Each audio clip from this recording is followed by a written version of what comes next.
Alright, in this video I'm going to be showing you how to configure Etherchannel, and I am Seth Souza, or CCNP Seth.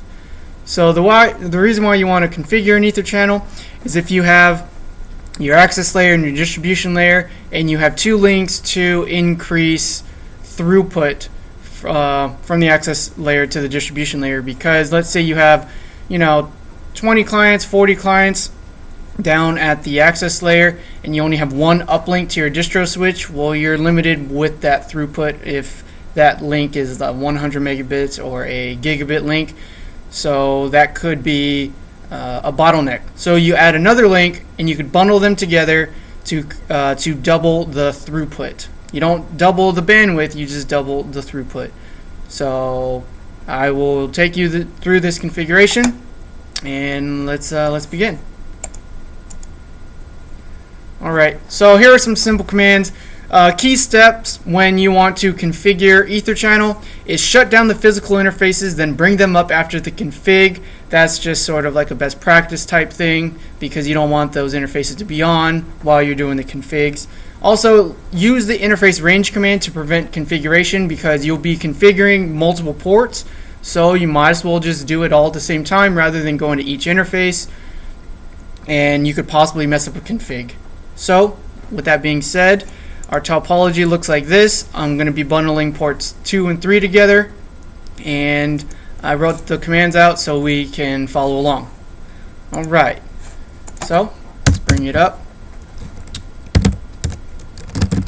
Let's go into config T, and let's follow the configs. Interface range gig 02 to 3.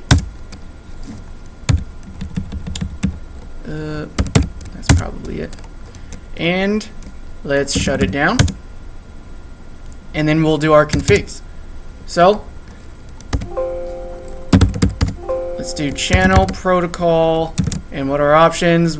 Now this is where you could use the IEEE Open Standard, or you could use the Cisco proprietary PAG-P. I'm on Cisco equipment, so of course I'm going to be using PAG-P.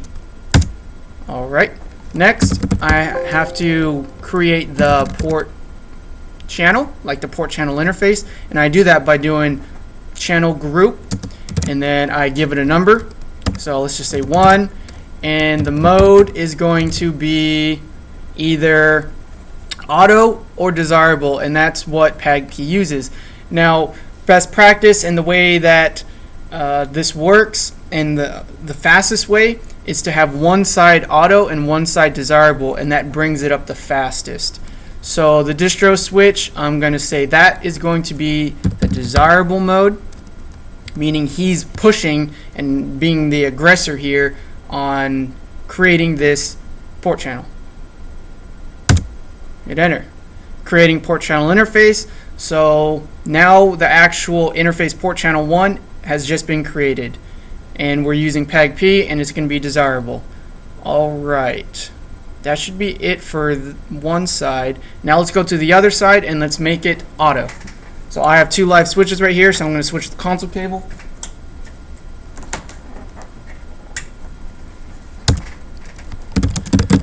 Config T, use that interface range command.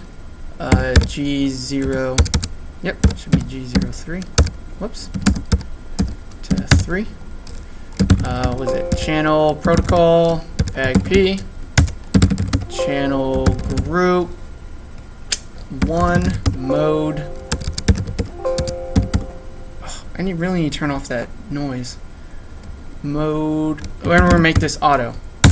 Enter. Creating port channel. Oh no!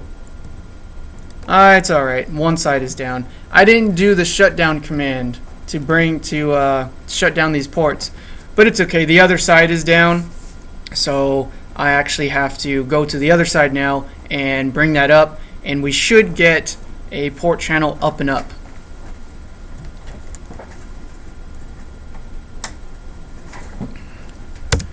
Alright, I'm still in it. Good. So let's do a no shut,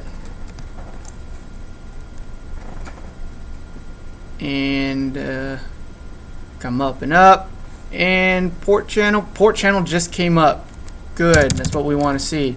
Exit out, end out, and let's do the shell command. show Etherchannel 1, because that is the port channel 1 interface. What else do we have? Let's do summary. We could do detail if we want, but here, let's see, shows that we have one channel group in play, or that is up. SU, capital SU, meaning it is a layer 2 port channel, and U mean in use, and we get to see what ports are actually in the port channel. So you can do a layer 3 port channel as well. You have to do some extra configs, but but as of right now, I can't do that because I'm using a Cisco 2960G, and it can't do layer 3 interfaces. My other switch, my distro switch, is a 3750, which can do a layer 3 port channel, but it won't be going anywhere. It won't be connecting to anything. So that is it. So now I have two cables, and they're both being utilized.